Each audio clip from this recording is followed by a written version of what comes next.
والا حضرت فاضل بریلوی رحمۃ اللہ علیہ فرماتے ہیں سونا جنگل رات اندھیری چھائی بدلی کالی ہے، سونے والوں جاگتے رہنا چوروں کی رکھوالی ہے۔ سونے والوں جاگتے رہنا چوروں کی، یہاں تو لوگ ہمارے عقائد کو تباہ کر رہے ہیں، صحابہ اور اہل بیت کے بارے میں، حضور کی نسبتوں کے بارے میں، اور ہمیں فکر نہیں ہے۔ اتنی دور لے جایا جا رہا ہے، اتنا فکری انتشار نہیں کہا۔ حضرت ربیہ بن کعب کی وہ حدیث تو سارے لوگ سناتے ہیں کہ وضو کرایا کرتے تھے تو نبی پاک نے فرمایا کچھ مانگ لے، انہوں نے جنت میں نبی پاک کا پڑوس ہی مانگ لیا، یہ بخاری میں موجود ہے۔ لیکن وہ والی حدیث بھی پڑھو کہ جب نبی پاک نے انہیں کہا کہ ربیہ تو مجھے وضو کراتا رہتا ہے، شادی کیوں نہیں کرتا؟ حضور نے نہیں فرمایا کہ اس کا ذاتی معاملہ ہے، میں شادی کراؤں گا، میں اس کام میں کیوں آؤں گا، شادی کیوں نہیں کرتا؟ اس کی حضور کوئی کاروبار نہیں، کوئی معاملہ نہیں، کوئی رنگ روپ نہیں، اور آپ کی خدمت سے بھی رک جاؤں گا۔ کہتے ہیں حضور خاموش ہو گئے۔ اگلے دن پھر پوچھا نکاح کیوں نہیں کرتے؟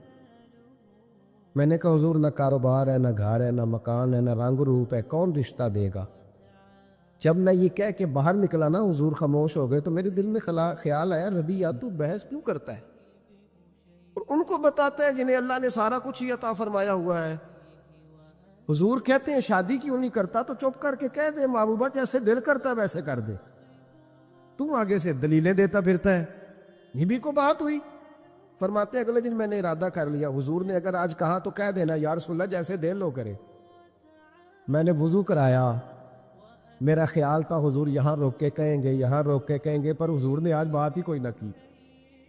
میں دیر تک سوچتا رہا یہاں کہیں گے، یہاں کہیں گے، پر آج حضور نے بات ہی نہ کی۔ میں پچھتا رہا تھا کہ 2 دن موقع ملا، میں نے ضائع کر دیا۔ فرماتے ہیں وضو پورا کرا کے جب میں باہر نکلا، دروازے تک پہنچا تو محبوب نے آواز دی، بات سن۔ میں ٹھہر گیا، فرمایا شادی کیوں نہیں کرتے؟ کہتے ہیں میرا تو دل پھولوں کی طرح کھل اٹھا۔ میں نے کہا یا رسول اللہ جیسے دل کرتا ہے کرا دے۔ نبی پاک علیہ الصلوۃ والسلام نے فرمایا فلاں قبیلے کے سردار کے پاس جا، اسے کہا اپنی بیٹی کا نکاح تیرے ساتھ کر۔ کہتے میں گیا، تھوڑی دیر کے لیے توقف کیا انہوں نے، لیکن پھر وہ راضی ہو گئے۔ میں واپس آیا، سنو یہ بھی اس کا ذاتی معاملہ ہے، لیکن نبی پاک نے دیکھا کہ اس کو ضرورت ہے میری، اس کا نکاح نہیں ہو رہا، گھر نہیں آباد ہو رہا، تو حضور نے پورا کردار ادا کیا۔ میرے محبوب کریم علیہ الصلوۃ والسلام نے حضرت حارثہ بن نعمان کو بلایا، فرمایا تیرا ایک مکان خالی ہے؟ کہ یا رسول اللہ ہاں۔ فرمایا یہ میرے ربیہ کو دے دے، اس میں رہا کرے گا، دلہن کو لائے گا۔ حضرت بریدہ اسلمی کو بلایا، فرمایا ایک کھجور کی گٹھلی کے برابر سونا چاہیے۔ یا رسول اللہ کس لیے؟ فرمایا میرے اس غلام نے اپنی بیوی کو حق مہر دینا ہے۔ حضرت سیدنا عثمان غنی کو بلایا، تیسرے صحابی، فرمایا ایک مینڈے کا بندوبست تو نے کر کے دینا ہے۔ حضور کس لیے؟ فرمایا میں نے اپنے غلام کا ولیمہ کرنا ہے، بکرے کا بندوبست کر۔ ساری تیاریاں کر کے دیں۔ حضرت ربیہ کہتے ہیں جب میں دلہن بیاہ کے گھر لایا تو میرے دوست یار رشتہ دار مبارک دینے آئے، کہنے لگے تیری کیا بات ہے، شادی بھی اعلیٰ خاندان، ولیمہ بھی، اور کھجور کی گٹھلی کے برابر حق مہر بھی۔ تو حضرت ربیہ رو پڑے، فرمانے لگے میں تو کالا کلوٹا حبشی غلام تھا، سلام بھی کوئی نہیں لیتا تھا، مجھے مبارک نہ دو، میرے مصطفیٰ پہ درود و سلام پڑھو۔ یہ سارا حضور کا کرم ہے۔ کہتے ہیں اس کا ذاتی معاملہ ہے، بھئی سارا دن تیرے ساتھ رہتا ہے، اٹھتا ہے بیٹھتا ہے، تیری نوکری کرتا ہے، تو نے کبھی پلٹ کے دیکھا ہی نہیں، تو نے کبھی اشک شوئی نہیں کی، تو نے اتنا ٹائم ہی نہیں دیا کہ تیرے کندھے پہ سر رکھ کے رو سکے، تیری توجہ ہی نہیں۔ نبی رحمت علیہ السلام دائیں بائیں والوں، آگے پیچھے والوں کا خیال رکھتے، جہاں جس کو ضرورت ہوتی حضور اس کی ضرورت میں پہنچتے، اشک شوئی کرتے، نبی پاک پیار کرتے۔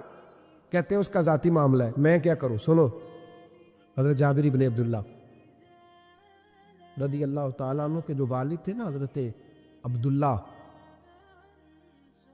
عبداللہ بن عمر رضی اللہ تعالیٰ عنہ، وہ اعلیٰ ترین احد کے شہید ہیں کہ نبی پاک فرماتے ہیں رب کریم نے خود ان سے گفتگو فرمائی ہے، خود ان سے گفتگو کی اللہ تبارک و تعالیٰ نے۔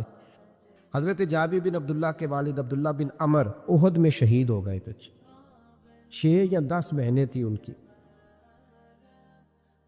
قرضے چڑھ گئے، کاروبار میں نقصان ہو گیا۔ ضروری نہیں کہ کوئی آدمی دھوکے باز ہی ہو تو وہ مقروض ہوتا ہے، یہ ضروری نہیں۔ تلک الایام نداولھا بین الناس، اللہ لوگوں کے دن پھیرتا ہے، حالات تبدیل کرتا ہے۔ اب صحابی پہ کچھ شک کر سکتا ہے؟ لیکن حضرت جابر کہتے ہیں اتنا قرضہ چڑھ گیا کہ ایک ایک بال میرا قرضے میں ڈوب گیا۔ قرضے بڑے دینے تھے، مقروض آتے، تنگ کرتے۔ خود نبی کریم علیہ السلام نے فرمایا ہے کہ جو مقروض ہوتا ہے وہ قیدی ہوتا ہے، جب تک قرض دے نہیں لیتا اتنی دیر تک وہ آزاد نہیں ہوتا۔ حضرت جابر ابن عبداللہ کہتے ہیں میرے باغ میں کھجوریں پکی تھی، یہ بخاری میں بھی ہے، کنز العمال میں بھی ہے، ابن کثیر میں بھی ہے، امام حلبی نے سیرت حلبیہ میں لکھا ہے، بیسیوں درجنوں کتابوں میں آپ کو روایت ملے۔ فرمانے لگے کھجوریں جب میری پک کے تیار ہو رہی تھی تو مقروض جب پیسے لینے آتے تو میں کہتا قرضے یہ کھجوریں پکتی ہیں تو دیتا ہوں۔ یہ ہم پنجاب کے لوگ کیا کہا کرتے تھے، ہاڑی سونی جی، یہاں چاول کی فصل پہ یہاں گندم کے، ہم نے تو کپڑے لیے ہوتے تھے ادھار دکانوں سے کہ فصل پکتی ہے تو پھر دے دیتے ہیں، کہ کھجوریں پکتی ہیں تو دیتا ہوں۔ فرماتے پتہ مجھے بھی تھا کھجوریں زیادہ تھوڑی ہیں اور جن کے پیسے دینے ہیں وہ پیسے، فرماتے ہیں کھجوریں پک گئی، اتاری تو یہ تو 11 گنا بھی اور ہو تب بھی قرضہ نہیں اترتا۔ کہتے ہیں میں نے دوستوں سے، یاروں سے، رشتہ داروں سے، وہ جو کہتے ہیں نہیں کوئی حکم ہوا تو بتانا، پھر جس دن بندہ حکم بتاتا ہے اس دن کہتے ہیں آج سویرے ہی بچہ پیسے لے گیا، یہ تو 2 گھنٹے پہلے بتاتا تو تیرا کام ہنس رہے ہیں آپ بیچ بیچ میں سے، 2 گھنٹے بس لیٹ ہیں آپ، بلکہ کہیں تو پونے گھنٹے کا ٹائم دیتے ہیں، کہتے ہیں پونا گھنٹہ پہلے تو آ جاتا تو تیرا کام بس، اور جب بھی آپ فون کرو سے اگلی دفعہ کرے تو پھر شاید آدھے گھنٹے کا ٹائم دے دیں کہ آدھا گھنٹہ ہو گیا تو لیٹ ہو گیا، ورنہ کام بالکل تیار تھا۔ اور ہمارے زمانے میں تو دوستی قائم رکھنی ہے تو صرف اس سے رہ سکتی ہے جسے آپ کام نہ بتائیں، حالانکہ اس دوست کا کیا مطلب، دنیا تے جو کام نہ آیا اوکھے سوکھے ویلے، اس بے فیضے سنگی کو لو بہتر یار اکیلے، کیا مطلب ہے، کام بتایا تو رفو چکر ہو گیا، مانا کیا ہوا اس بات؟ میرے رسول کائنات علیہ السلام کے صحابی کہتے ہیں سب سے کہا پر کسی نے نہ سنی، جب میں تھک گیا نا تو میں دروازہ رسول پہ چلا گیا، یا رسول اللہ یا رسول اللہ یا رسول اللہ، حضور قرضے زیادہ ہیں، کھجوریں کم ہیں، یہودیوں کے پیسے ہیں وہ مانتے نہیں، نبی پاک نے فرمایا ان سے کہو تھوڑے تھوڑے لے لے باقی پھر دے، حضور نہیں مانتے۔ حضور کہہ سکتے تھے سلمان جاؤ بات کر کے آؤ، جاؤ بلال صہیب جاؤ، کون جاتا ہے مقروضوں کی سفارش کرنے، کہتا ہے بھائی میں نہیں بیچ میں آؤں گا، اتنے پیسے اوہ ہو، میں اپنے موبائل فون بند کر جاتے، کو پوچھے نہ۔ لیکن نبی کریم علیہ السلام نے فرمایا سنو، خود رسول پاک، خود نبی پاک نے، حضور نے فرمایا چل میں تیرے ساتھ چلتا ہوں، چل میں تیرے ساتھ چلتا ہوں، مقروض کے ساتھ، امیر کے ساتھ نہیں، اس کے ساتھ نہیں جس نے پیسے لینے ہیں، بلکہ حضور مقروض کے ساتھ، گرے ہوئے کے ساتھ چلے، چل میں چلتا ہوں۔ یہودی تک گئے، فرمایا کچھ لے لے، یہ بیچارہ دھوکے باز نہیں الجھ گیا ہے، غربت، کچھ لے لے باقی پھر دے دیں گے۔ کہنے لگا سارے ہی لینے ہیں۔ جب اس نے بات نہ مانی تو پھر یہ اللہ کے رسول ہے نا۔ اعلیٰ حضرت فرماتے ہیں میرے کریم سے گر قطرہ کسی نے مانگا، دریا بہا دیے، دربے بہا دیے۔ یہ دربے کیا ہوتے ہیں؟ یہ مجھے پوچھا تھوڑے دن پہلے ایک شخص نے، آپ سنتے رہتے ہیں نا شعرات و ترجمہ پوچھتے ہی نہیں نا، کبھی پوچھ لیا کریں کہ اس کا معنی کیا ہے، کبھی پرچی لکھ لیا کریں تاکہ کوئی جب آپ سے پوچھے تو یہ دربے کیا ہے، لفظ دربے ہے ہی نہیں، اصل میں اعلیٰ حضرت کو پڑھتے نہیں نا لوگ، تو انہیں پتہ ہی نہیں وہ بات کتنی اعلیٰ، یہ لفظ دربے نہیں ہے۔ اعلیٰ حضرت کہتے ہیں میرے قریب سے گر قطرہ کسی نے مانگا، دریا بہا دیے ہیں، در بے بہا دیے۔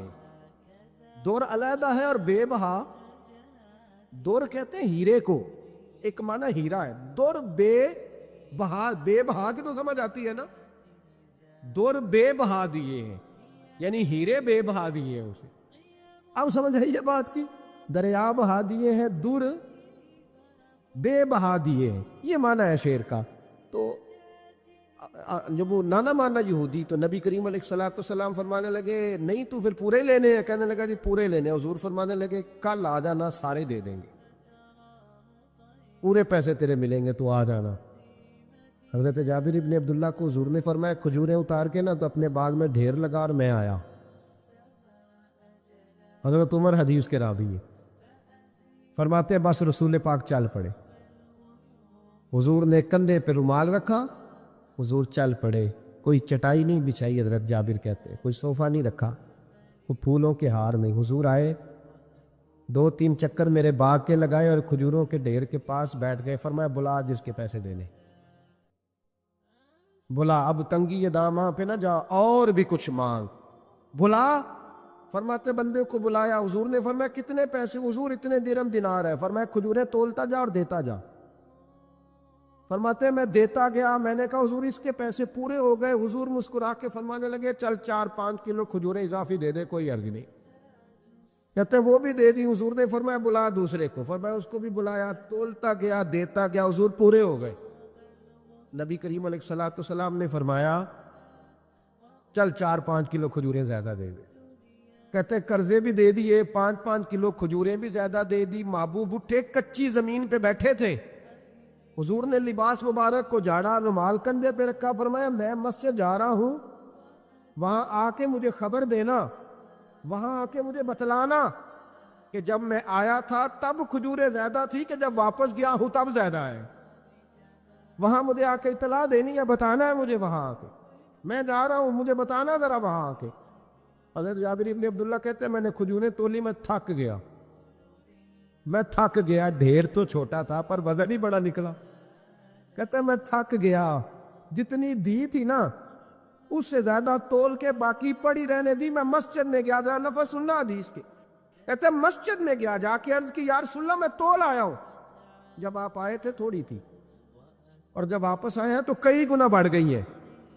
حضور نے پتہ کیا فرمایا؟ فرمایا یہ بات نا جو تو نے مجھے بتائی ہے، یہ بات ذرا میرے عمر فاروق کو بھی بتا، عمر بڑا راضی ہوگا، عمر کو بھی بتلا یہ بات۔ گویا نبی پاک کے معجزات کی، فضائل کی، شمائل کی باتیں جب بتائی جاتی تھیں صحابہ کے دل ٹھنڈے ہوتے۔ عمر کو بھی بتا، عمر راضی ہوں گے۔ جناب جابر ابن عبداللہ رضی اللہ تعالیٰ عنہ فرماتے ہیں میں حضرت عمر کے پاس گیا، میں نے کہا عمر میری یہ رائے تھی کہ جتنی میری کھجوریں ہیں 11 گنا اور بھی اتنی ہوں تو پھر بھی قرضہ نہیں اترتا، لیکن سارے قرضے بھی اترے، 5-5 کلو کھجوریں بھی زیادہ دے دی اور پہلے سے زیادہ کھجوریں پڑی ہیں۔ تو کہتے ہیں حضرت عمر کی آنکھیں روشن ہو گئی، چہرہ مسکرانے لگا، کہنے لگا تو اب بتا رہا ہے نا، اب واپس آ کے رزلٹ سنا رہا ہے، تو صحابہ سے پوچھ لے جب نبی کریم گئے تھے تو میں نے اسی وقت کہا تھا، حضور کے جاتے ہی میں نے کہا تھا اب دیکھنا رب کریم جابر بن عبداللہ پر ساری ہی رحمت نازل فرما دے، اللہ ہر قسم کا کرم فرمائے گا، خیر ہی خیر ہو جائے گی، دیکھ لے میں نے پہلے بتلا دیا۔ میرے نبی پاک سلام چھوٹی چھوٹی باتوں کا خیال رکھتے، چھوٹی چھوٹی چیزوں پر توجہ دیتے، خیال کرتے کس کو کس وقت کس چیز کی کہاں حاجت ہے، اس کی وہ حاجت پوری کی جاتی، اس کا دھیان رکھا جاتا۔ حضرت جابر خود فرماتے، یہ مسلم کے لفظ ہے، فرماتے ایک دفعہ میں حضور کے ساتھ جہاد پہ گیا تھا، میرا اونٹ کمزور تھا، میں پیچھے رہ گیا۔ ہمارے یہاں شرط لگتی ہے نا، اللہ تعالیٰ خیر فرمائے، ایک بھائی گاڑی خریدتا ہے پھر دوسرا چاہے زیور بیچے اس نے بھی خریدنی ہوتی ہے، ورنہ گھر میں گھسنے کی اجازت نہیں ملتی، بہت سارے خرچے۔ یہ جو جوائنٹ فیملی سسٹم ہے نا، اکٹھے جو ہاں بھائی رہتے ہیں 3 4 5 6، اس کے بہت سارے خرچے ضد کی وجہ سے بڑھ جاتے ہیں، اس نے کیا ہے تو لہذا میں نے بھی، ہوتا ہے نا جی ایسے، تو پھر اس ضد میں کوئی پیچھے پلٹ کے نہیں دیکھتا کہ چلو جو پیچھے رہ گیا اس کا بھی ہاتھ پکڑے ساتھ آ جائے، دوڑتے رہتے، اس میں بیچارے کئی تھک جاتے ہیں، کئیوں کے پیر دوڑ دوڑ کے سوج جاتے ہیں، بڑے مسئلے بنتے ہیں، لیکن پیچھے پلٹنے کو کوئی تیار ہے؟ اس دوڑ نے ہمیں تھکا کے رکھ دیا۔ مسلم میں ہے، جناب جابر ابن عبداللہ کہتے ہیں حضور کے ساتھ میں جہاد پہ گیا، واپس آ رہا تھا، میرا اونٹ کمزور تھا، بوڑھا تھا، بیمار تھا، سب لوگ آگے گزر گئے، میں پیچھے رہ گیا، کچھ میں پریشان رہتا تھا غربت سے، تو میں مایوس بھی تھا، ذرا پیچھے رہ گیا، پریشان تھا۔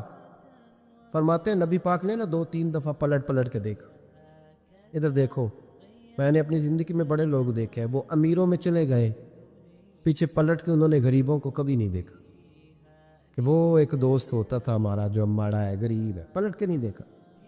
کہتے ہیں نبی کریم علیہ الصلاۃ والسلام نا آگے گئے، سب سے آگے۔ حضور نے 2 4 5 دفعہ نا پیچھے پلٹ کے دیکھا۔ جابر ابن عبداللہ کہتے ہیں جب میں نظر نہ آیا تو میرے محبوب کا انداز کریمانہ دیکھیں، حضور اعلانیہ فرمانے لگے، بھئی مجھے جابر نہیں نظر آ رہا۔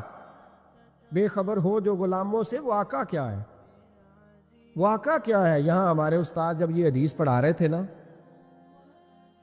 یہ حدیث پڑھا رہے تھے تو اچانک رونے لگ گئے۔ میں نے کہا حضور کیا ہوا، رو کیوں پڑے؟ تو کہنے لگے یار سوچتا ہوں جو محبوب جہاد سے واپسی پر اپنے غلاموں کو نہیں بھولے، وہ میدان محشر میں کیسے بھول جائے؟ وہ وہاں بھی پوچھیں گے فلانا کدھر گیا، فلانا کدھر گیا، ایک ایک کا نام لیں گے، حضور نام لیں گے ہماری موج بن جائے گی۔ نبی کریم نے پلٹ کر کے دیکھا، جابر نہیں نظر آ رہے۔ حضور ان کا اونٹ کمزور ہے، پیچھے رہ گئے۔ حضور نے یہ نہیں فرمایا کہ ذرا آہستہ کرو ساتھ، یہ نہیں فرمایا، بلکہ نبی پاک نے فرمایا تم چلو۔ قافلہ چلتا رہا، حضور نے گھوڑا پیچھے کی طرف موڑا، سب سے پیچھے آئے۔ جناب جابر کہتے ہیں پیچھے میرے پاس۔ اس حکمت کو آپ سمجھیں، حدیث کے لفظوں پر آپ غور کریں۔ ایک کہہ کے کہنا ذرا اس کو میرے پاس لاؤ، یہ بات اور ہے، ذرا آہستہ ہو جا، وہ بھی ساتھ مل جائے۔ لیکن یہ معنی اور ہے کہ غریب جہاں بیٹھا ہے اس کے پاس خود چل کے جانا۔ حضور خود پلٹ کے پیچھے آئے اور فرماتے میں جو کہ پریشان تھا تو محبوب میری طرف دیکھ کے فرمانے لگے اس کو دوڑاتا کیوں نہیں، پیچھے کیوں رہ گیا؟ تو کہتے ہیں مایوس بندہ، پریشان بندہ کبھی کبھی وہ اس طرح بولتا ہے کہ جیسے کڑ رہا ہے، تھوڑا سا نا سخت ترش باتیں بھی کرتا ہے۔ کہتے ہیں میں نے اس عالم میں نا، میں نے کہا حضور اس قابل ہوتا تو سب کے ساتھ مل نہ جاتا، کمزور ہے، ماڑا ہے، مہران ہے، اور وہ بھی پرانی جو چل ہی نہیں سکتی، یہ کہاں یا رسول اللہ دوڑے گا، اس قابل ہی نہیں ہے۔ حضور اس قابل ہوتا تو قافلے کے ساتھ نہ ہوتا۔ کہتے ہیں حضور نے میری طرف توجہ فرمائی، میں باتیں کر رہا تھا اپنے اندر کی پریشانی کی تو حضور مسکراتے جا رہے۔ حضور کے ہاتھ میں چھڑی تھی، فرمانے لگے ایسے ہی تو باتیں کر رہا ہے۔ نبی پاک نے اونٹ کی پشت میں چھڑی لگائی اور فرمایا تو دوڑتا کیوں نہیں؟ بڑے ہلکے سے مسکرا، اوے تو دوڑتا کیوں نہیں؟ تو جناب جابر ابن عبداللہ کہتے ہیں جو سب سے پیچھے تھا نا وہ سب سے آگے نکل گیا، وہ دوڑتا گیا، دوڑتا۔ فرماتے ہیں میرا چہرہ بھی عجیب سا، لوگ میرے انداز دیکھیں کہ یہ کیسے آگے نکل گئے، کیسے، کبھی نہ سوچ یہ کیسے نکل گیا، بس سمجھ لے آگے وہی نکلا ہے جسے مصطفیٰ کی تھبکی مل گئی ہے۔ تو یہ نہ کہ سیاست کر گیا، چلاکی کر گیا، بس تھبکی مل گئی تو بات بن گئی۔ کہتے ہیں میں نکل گیا آگے، حضور کی تھپکی جو ملی تھی۔ حضرت جابر ابن عبداللہ کہتے ہیں حضور گھوڑا دوڑا کے میرے پاس آئے، خود حضور نے میرا اونٹ تیز کرایا نبی پاک کی برکت سے۔ تو قریب آ کے فرمانے لگے ٹھہر جا یار، ہم بھی تیرے قافلے میں، ہمیں بھی ساتھ لے لے۔ فرماتے اب تو میں رو ہی پڑا کہ خود بھیک دے، خود ہی کہیں منگتے کا بھلا ہو، ٹھہر جا یار ہمیں بھی ساتھ لے لے۔ جناب جابر ابن عبداللہ رضی اللہ تعالیٰ عنہ فرماتے کہ جگہ پڑاؤ کیا، رکے، ٹھہرے کھانے پینے کو، نماز پڑھنے۔ نبی کریم نے مجھے بلایا، میں حاضر ہوا تو کہا یا رسول اللہ حضور حکم۔ تو محبوب فرمانے لگے جابر یار تیرا اونٹ میں نے نرالا ہی دیکھا، بوڑھا ہو کے سب سے آگے نکل جاتا ہے، بیمار ہو کے، کمزور ہو کے۔ کہتے ہیں میں چہرہ دیکھتا جا رہا ہوں کہ حضور سارا ہی پتہ ہے آپ کو، میں کیا عرض کروں؟ تو محبوب فرمانے لگے پسند آ گیا، بیچ نہیں دیتے میرے ہاتھ؟ کہا یا رسول اللہ آپ رکھ لیں۔ حضور آپ کا یہ؟ فرمایا نہیں میں پیسے دوں گا۔ کتنے کا ہے؟ کہا یا رسول اللہ آپ رکھ لیں۔ فرمایا پیسے دوں گا۔ یا رسول اللہ مارکیٹ میں جاؤں تو 6-7 دینار کا بکے گا۔ فرمایا نہیں بھائی میں تو پورے 10 دوں گا۔ 6-7 نہیں، میں تو پورے حساب سیدھا، 6-7 کا کیا حساب ہوا، 10 پورے کا۔ حضور پھر بندہ نوازی ہے نا، کون بول سکتا ہے؟ حضور نے فرمایا بلال تیرے پاس 10 دینار تھے؟ حضور ہیں۔ فرمایا ان کو دے دو، اونٹ کے پیسے رکھ لو اور مال نہ مدینے جا کے دے دے۔ جابر ابن عبداللہ کہتے ہیں میں مدینے گیا شام کو، میں نے نا کبھی اپنے اونٹ کی اتنی خدمت نہیں کی جتنی اس دن کی۔ میں نے اسے بڑے پیار سے نہلایا، میں نے نئی رسی خرید کے اسے نکیل ڈالی، آج محبوب کی بارگاہ میں لے کے جانا ہے۔ کہتے ہیں تیاری کر کے نا، تیاری پوری تیاری کر کے، تن تندور ہڈاں دا بالن تے اسی ہاواں نال تپایا، کپ کپ مکیاں پیڑے کیتے، عشق پلیتھن لایا، تن دا سالن تے من دی ہانڈی، اتو نون صبر دا پایا، غلام فریدا وے میں ساری تیری، تینوں اجے یقین نہیں آیا۔ کہتے ہیں اسے بڑے پریم سے، بڑی محبت سے سجا کے، سوار کے، نکھار کے، تیار کر کے میں نبی کریم کی بارگاہ میں لے کے گیا۔ ظہر کی نماز پڑھ کے حضور نکلے، میری طرف دیکھا، میں نے کہا حضور پیسے لے لیے تھے، یہ آپ کا سامان ہے، مال ہے؟ کہتے حضور نے نکیل تھامی، میں واپس پلٹا، ابھی گلی کی نکر مڑا نہیں تھا، حضور نے آواز دی، جابر ذرا سن تو صحیح۔ کہتے میں واپس آیا ہوں تو حضور مجھ سے باتیں کرنے لگے، فرمانے لگے یہ میرا اونٹ ہے، اسے کمزور اور بوڑھا نہ سمجھنا، کبھی جانوروں میں دوڑا کے دیکھنا، سب سے آگے نکل جاتا۔ اور کریم محبوب فرمانے لگے 6-7 دینار کا نہ سمجھنا، میں نے پورے 10 دینار کا خریدا۔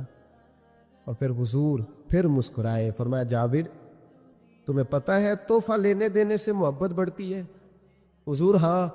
فرمایا رکھ لو، میں تمہیں تحفے میں دینا چاہتا ہوں، رکھ لو، میں تحفے میں دینا چاہتا ہوں۔ جناب جابر ابن عبداللہ کہتے ہیں میں واپس لوٹ رہا تھا، رو رہا اور کہہ رہا تھا جیسا نبی اللہ نے مجھے دیا، جیسا رسول اللہ نے، سب سے اولا ہو اعلیٰ ہمارا علم۔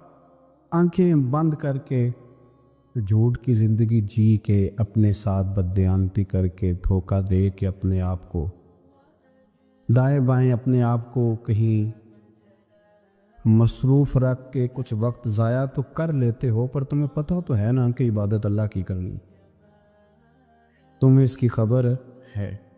اور میرے رسول پاک علیہ وسلم نے فرمایا بندہ اللہ کے سب سے قریب اس وقت ہوتا ہے جب وہ سجدے کی حالت میں ہوتا ہے۔ کس کے قریب ہوتا ہے؟ اللہ کے سب سے قریب ہوتا ہے، وہ بڑا نیڑے ہے رب کے، بڑا قریب ہے، اس لیے کہ وہ حالت سجدہ میں، وہ جب سجدے کرتا ہے نا، اس کی بارگاہ میں جب جھک جاتا ہے، آپ ذرا سجدے کی کیفیت دیکھیں نا، زبان بھی یہاں ہے، آنکھ بھی یہاں ہے، کان بھی، عقل بھی ساری، اس نے سارا کچھ رکھ دیا سجدے۔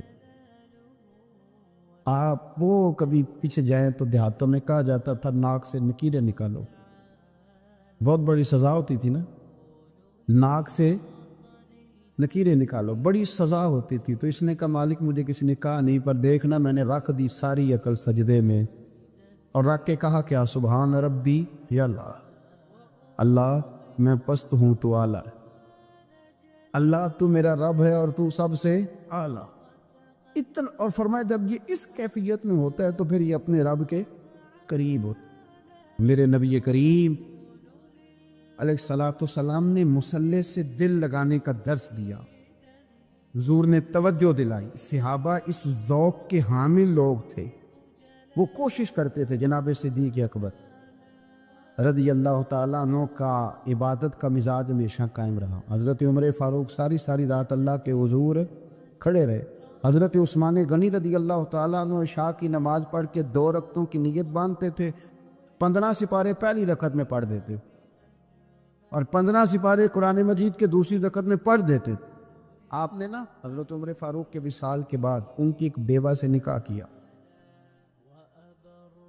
حضرت عثمان غنی نے نکاح کیا۔ وہ خاتون آپ کے نکاح میں آئیں تو عرض کرنے لگی امیر المومنین میرے لیے اعزاز تو بہت ہے کہ میں امیر المومنین کی بیوہ تھی تو امیر المومنین کی منکوحہ ہو گئی ہوں، لیکن حضور نہ تو میں جوان ہوں کہ میرے اندر رغبت ہوتی اور نہ میں اب اس قابل ہوں کہ کوئی خدمت کر سکوں، میرے ساتھ نکاح کی وجہ کیا بنی؟ تو عثمان غنی رو پڑے، فرمانے لگے میں نے عمر فاروق کو مسجد میں اپنے رب سے ڈرتے ہوئے دیکھا، میں نے اسے روتے ہوئے دیکھا، عدل کرتے دیکھا، انصاف کرتے دیکھا، امت کی خیر خواہی کرتے دیکھا۔ تمہارے ساتھ نکاح اس لیے کیا ہے کہ تم مجھے یہ بتاؤ کہ عمر فاروق گھر کے اندر اپنے رب کو کیسے راضی کرتے، گھر کے اندر کیسے راضی کرتے تھے، وہ طریقے بتلاؤ، تم بتاتی جانا اور میں بھی اسی طرح گھر میں عبادت کروں۔ جس گھر میں اللہ کا ذکر ہوتا ہے وہ گھر زندوں کا ہے، اور جس گھر میں رب کریم کا ذکر نہیں ہوتا وہ گھر زندوں کا نہیں ہے۔ گھر نا ہم نا کتابوں میں پڑھتے ہیں کہ ایک بزرگ کہتے ہیں، حضرت فضیل بن عیاض کہتے ہیں کہ میں ایک گلی سے گزر رہا تھا تو گھر کے اندر کسی قاری صاحب نے قرآن کی آیت پڑھ دی، وَلِمَنْ خَافَ مَقَامَ رَبِّهِ جَنَّتَانِ۔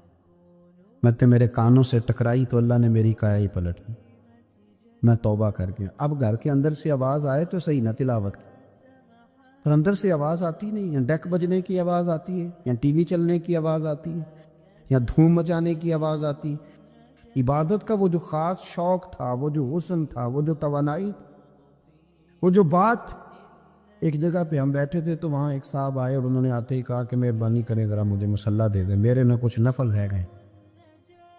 تو میں نے وضو کر لیا تو کوئی مصلی مل جائے، مصلی انہیں دے دیا گیا، وہ مصلی لے کے چلے گئے تو پیچھے ایک صاحب نے تبصرہ کیا کہ انہوں نے کتنا ریاکار بندہ ہے، لوگوں کو دکھا رہا ہے کہ میں نفل پڑھتا ہوں، ہے کوئی بات کرنے والی؟ میں نے اسے کہا تو مہربانی کرنا، اس طرح کی ریاکاری تو بھی کر، پکڑ مصلی اور جا تو بھی تھوڑی ریاکاری کر کے آ، اٹھ ذرا، شکر کر کوئی یہ ریاکار بھی ملا ہے، کوئی نفل پڑھ کے ریاکاری کر رہا ہے۔ اللہ کا میں کہتا ہوں کو پڑھے تو صحیح نہ، یا یہ کوئی دور ہے نفل پڑھنے کا؟ اس میں تو لوگوں کا مزاج ہی نہیں، طبیعت ہی نہیں۔ میں نے کہا چل مہربانی کر یہ دے مصلی اور تو بھی جا تھوڑی سی ریاکاری کرو تو صحیح نا، مزاج ہی نہیں، ذوق۔ جمعے کی نماز پڑھ کے یوں دنیا بھاگتی ہے، او ہو پتہ نہیں کون سی پیچھے آگ تھی جو بجھائی جائے گی، اور آج تک لوگ مسئلہ پوچھ رہے ہیں کہ جمعے کی بعد والی سنتیں کتنی ہوتی ہیں۔ میں نے کہا کتنے سال ہو گئے جمعہ پڑھتے، کتنے سال ہو گئے، ابھی تک سنتوں کا نہیں پتہ، ابھی تک نہیں علم کے پہلے کتنی رکھتے ہیں اور بعد میں کتنی رکھتے ہیں۔ فجر کی سنتیں کب پڑھنی چاہیے؟ سنو فجر کی سنتوں کے بارے۔ میرے رسول کریم سید عالم صلی اللہ تعالیٰ علیہ وسلم سے ایک صحابی نے پوچھا تھا، حضور میری فجر کی سنتیں رہ گئیں یا رہ جاتی ہیں تو حکم کیا ہے؟ کیا انداز ہے حضور کا، بخاری مسلم کے لفظ سنو۔ حضور سید عالم صلی اللہ علیہ وسلم فرمانے لگے، اس نے کیا پوچھا تھا؟ حضور جواب کیا دیتے؟ فرمایا فجر کی سنتیں کبھی نہ چھوڑنا، فجر کی پہلی 2 سنتیں کبھی نہ چھوڑنا۔ یا رسول اللہ صلی اللہ تعالیٰ علیہ وسلم میری رہ گئی ہیں، رہ جاتی ہیں۔ فرمایا فجر کی 2 سنتیں نہ چھوڑنا، فرمایا فجر کی پہلی 2 سنتیں مجھے دنیا اور دنیا کے اندر جو کچھ ہے وہ سب سے زیادہ پیاری ہے۔